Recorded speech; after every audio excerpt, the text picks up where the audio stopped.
शान्ताकारं भुजगशयनं पद्मनाभं सुरेशं विश्वाधारगगनसदृशं मेघवर्णं शुभङ्गं लक्ष्मीकान्तं कमलनयनं योगविद्यानगम्यं वन्दे विष्णु भवभयहरं सर्वलोकैकनाथं।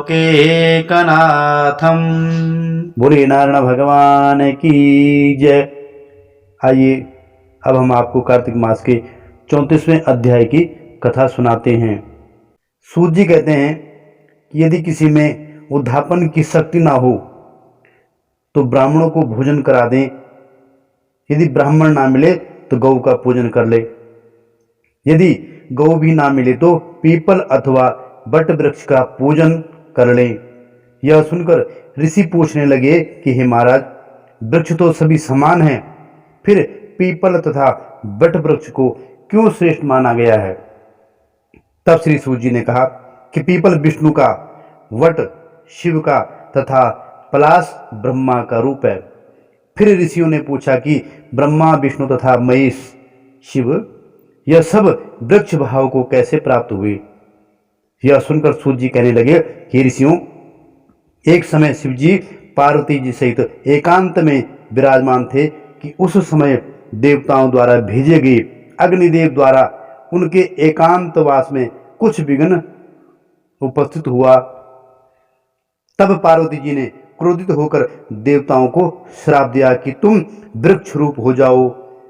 तब विष्णु जी गया में जाकर पीपल, शिव काशी में अक्षय वट और ब्रह्मा जी पलाश रूप हो गए।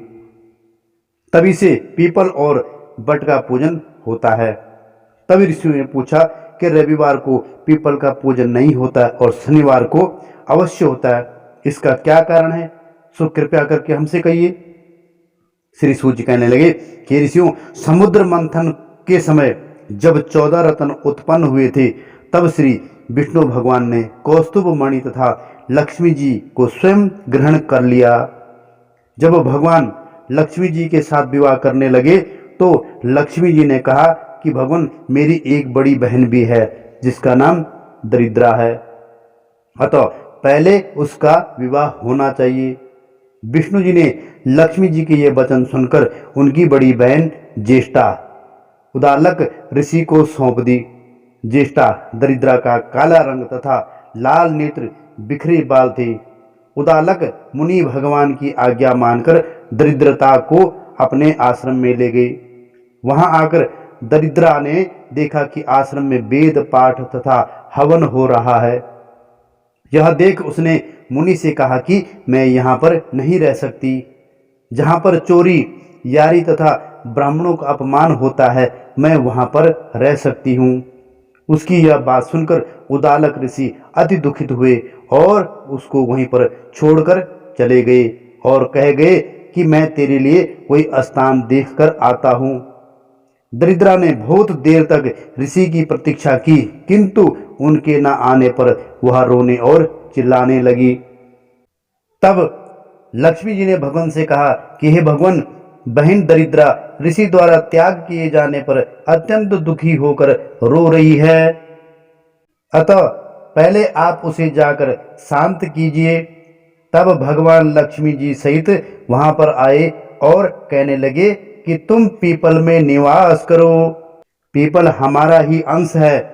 जो कोई कार्तिक सुदी पूर्णमासी को पीपल ज्येष्ठा का पूजन करेगा वह तुमको ही प्राप्त होगा और उसके यहाँ पर लक्ष्मी का वास होगा।